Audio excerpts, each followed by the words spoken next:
Hello, स्वागत है आपका फ्री जीके के चैनल पे। मेरा नाम है किरण भावर। आज के इस वीडियो में हम एनसीईआरटी से कवर करेंगे इतिहास जानने के स्रोत। काफ़ी ज़्यादा इंपॉर्टेंट वीडियो भी है और बहुत ही ज़्यादा इंटरेस्टिंग है। बहुत ही ज़्यादा यहाँ पर डिटेल में समझा रखा है कि इतिहास के बारे में जानकारियाँ हमें कहाँ से मिलती हैं। तो चलिए शुरू करते हैं आज के इस टॉपिक को। संस्कृत भाषा में इतिहास इससे मिलकर इतिहास शब्द बना है, जिसका अर्थ होता है जो ऐसा घटा था, जो घट चुका है, अर्थात भूतकाल में घटित घटनाओं या उससे संबंधित व्यक्तियों का विवरण इतिहास कहलाता है। नेक्स्ट है, मानव अपने अतीत के संबंध में जिज्ञासु रहा है।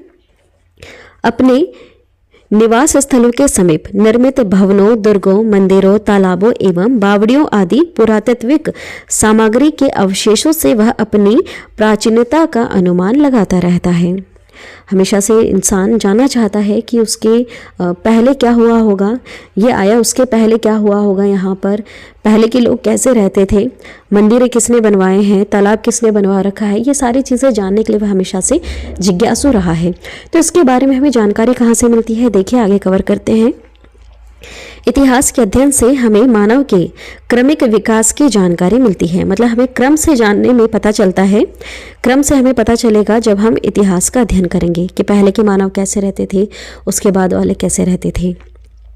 इतिहासकार प्राचीन युग की जानकारी के लिए कुछ निश्चित साधनों की मदद लेते हैं। जैसे ये साधन उस काल के औजार हो सकते हैं, जीवाश्म, पात्र, भोजपत्र, आभूषण, इमारतें, सिक्के, अभिलेख, चित्र, यात्रियों द्वारा लिखे गए यात्रा विवरण तथा तत्कालीन साहित्य आदि हो सकते हैं। इन साधनों को इतिहास जानने के स्रोत कहते हैं। इन सारी चीज़ों से हमें इतिहास के बारे में जानकारी मिलती है, जिन्हें मुख्य रूप से हम दो वर्गों में बांटते हैं। पहला हो गया पुरातात्विक स्रोत और दूसरा हो गया साहित्यिक स्रोत। पुरातात्विक जो हमें खोदने पर मिला है और साहित्य जो हमें लिखी हुई मिली है, जो लिखा गया है। देखिए, शिलालेख, पत्थरों पर खोदकर लिखी गई बातों को शिलालेख कहते हैं, याद रखिएगा। भोजपत्र, एक विशेष प्रकार के वृक्ष की छाल जिस पर प्राचीन ग्रंथ आदि लिखे जाते हैं, उसे हम भोजपत्र कहते हैं। शिलालेख किसे कहते हैं? पत्थरों पर खोदकर लिखी गई बातों को शिलालेख कहते हैं। ताड़पत्र, ये क्या होता है? ताड़ वृक्ष के पत्तों पर रंग या स्याही से लिखी गई बातों वाले पत्र को ताड़पत्र कहते हैं। रंग या इंक से लिखा होता है, उसे हम ताड़पत्र कहते हैं। नेक्स्ट है ताम्रपत्र। तांबे के पत्रों को खोदकर लिखी गई बातें वाले तांबे के पत्रों को ताम्रपत्र कहा जाता है। जीवाश्म क्या होता है? प्राचीन जीव, मनुष्य, जानवरों की हड्डियों जो पाषाण के रूप में परिवर्तित होना प्रारंभ हो जाती है। खोदने पर जो मिलता है जमीन में, वो कोई जीव हो सकता है, कोई मनुष्य या फिर जानवरों की हड्डियां हो सकती है। उससे पता चलता है कि इतिहास में क्या रहा होगा। नेक्स्ट है, अधिकांश शिलालेख संस्कृत, प्राकृत, पाली एवं तमिल भाषा में हैं, जो तथा ब्राह्मी लिपि में लिखे गए हैं। इन सब में लिखे गए हैं जिसे आम मनुष्य नहीं पढ़ सकते, इसलिए इन्हें सभी लोगों के लिए पढ़ना कठिन होता है। लेकिन कुछ लिपि शास्त्री और पुरातत्ववेत्ता इन्हें पढ़ लेते हैं। हर कोई इसे नहीं पढ़ सकता। पुरातत्ववेत्ता होता क्या है? देखिए, वे व्यक्ति जो पुरानी वस्तुओं, स्थलों की खोज करते हैं और उनके बारे में सही तथ्यों का पता लगाते हैं, उसे हम पुरातत्ववेत्ता कहते हैं। नेक्स्ट देखिएगा, मानव को जब लिपि का ज्ञान नहीं था, लिपि मतलब जब वो लिखना नहीं जानता था, तब उस समय वे चित्रों के माध्यम से अपनी बातें शिलाओं पर चित्रित करते थे। इन चित्रों को शैल चित्र कहते हैं। याद रखिएगा, शैल चित्र किसे कहते हैं? जब वो लिखना नहीं जानते थे तो वो चित्र बनाकर दीवारों पर अपनी बातों को चित्रित करते थे। मध्य प्रदेश में भोपाल के पास भीमबेटका के शैल चित्र इस बात के जीवित प्रमाणन है। शैल चित्र भारत के विभिन्न भागों में मिलते हैं। भीमबेटका विश्व का सबसे बड़ा शैल चित्र स्थल है। इसकी खोज पद्मश्री डॉक्टर बी श्री वाकणकर के द्वारा की गई थी। इस स्थल को विश्व धरोहर सूची में सम्मिलित किया गया है। याद रखिएगा, यह विश्व का सबसे बड़ा शैल चित्र स्थल है। क्या आप जानते हैं कि भारत के लगभग 3/4 शैलचित्र मध्य प्रदेश में विंध्याचल और सतपुड़ा की पहाड़ियों में पाए जाते हैं। देखिए खोदने पर बहुत सारी चीज़ें मिली हैं, जैसे मिट्टी के बर्तन, पत्थर के औजार, मिट्टी की मूर्तियाँ, मोहर, अन्य वस्तुएं। ये सारी चीज़ें मिली हैं जिनसे पता चलता है कि हमारे इतिहास में लोग कैसे रहते थे।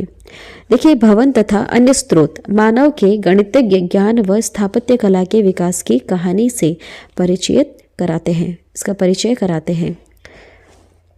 साहित्यिक स्रोत क्या होता है? देखिए तत्कालीन समय की विभिन्न बातों पर प्रकाश डालते हैं।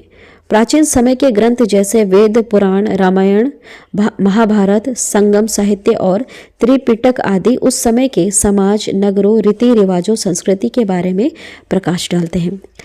इसे कहते हैं हम साहित्यिक स्रोत। ये लिखे गए हैं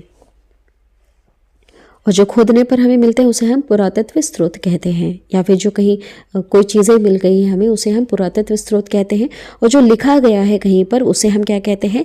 साहित्यिक स्रोत कहते हैं। देखिए प्राचीन काल के जो भवन, महल, मंदिर, मस्जिद, चर्च, किले, बावड़ी आदि हमें उस समय की कला, संस्कृति, समृद्धि, धार्मिक, सामाजिक, राजनीतिक स्थिति की जानकारी देते हैं। ये जो पहले के जो मंदिर, भवन ये सब है उनसे हमें देखकर पता चलता है कि पहले की संस्कृति क्या रही होगी, समाज कैसा था, वहाँ के राजनीतिक रिश्ते कैसे थे।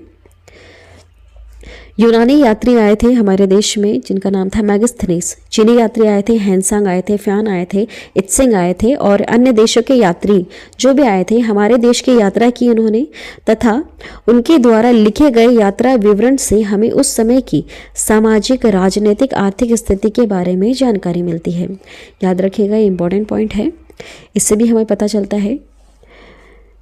समय के प्रवाह के साथ साथ व्यापार वाणिज्य ने अपनी जगह बनाई। व्यापारी एक स्थान से दूसरे स्थान पर गए, आपसी मेल मिलाप हुआ, लेन देन बढ़ा, संस्कृति का परिवर्तन क्रम यहाँ से शुरू हो गया। भाषा एवं लिपि एक स्थान से दूसरे स्थान पर गई तथा विभिन्न भाषाओं के मिश्रण से नई भाषाओं ने जन्म लिया। जीवन के क्षेत्रों में परिवर्तन शुरू हो गया और जीवन मूल्यों में परिवर्तन का दौर शुरू हो गया। इस तरह से चेंजेस आते गए। आज के इस वीडियो में हमने कवर कर लिया कि इतिहास के बारे में हमें जानकारी कैसे मिलती है। औजार, जीवाश्म पात्र, भोजपत्र, इन सारी चीज़ों से मिलती है। दो इसको वर्गों में बांटा गया है, जैसे पुरातात्विक स्रोत और दूसरा साहित्यिक स्रोत। साहित्यिक जो लिखा गया है, पुरातात्विक जो हमें खोदने पर मिला है, या फिर जो पुराने भवन या मंदिर ऐसे मिले हैं वो चीज़ें। आज की वीडियो में हमने सारी चीज़ें कवर कर लिया। आई होप आपको पढ़ने में काफ़ी ज़्यादा इंटरेस्टिंग लगा होगा। जो भी चीज़ें हमने बताई, बहुत सारी चीज़ें हमने यहाँ पर आज की वीडियो में कवर कर ली। आज की वीडियो में इतना ही। अगर आपको वीडियो इंटरेस्टिंग लगी है तो प्लीज़ हमारे इस चैनल को सब्सक्राइब कीजिएगा, बेल नोटिफिकेशन आइकन पे ऑल प्रेस ज़रूर कर दीजिएगा। आपको रिवीजन करने के लिए इसका PDF मिलेगा, डिस्क्रिप्शन में एक लिंक दिया रहेगा, वहाँ से आप इजीली डाउनलोड कर सकते हैं। आज की वीडियो में इतना ही। Thank you.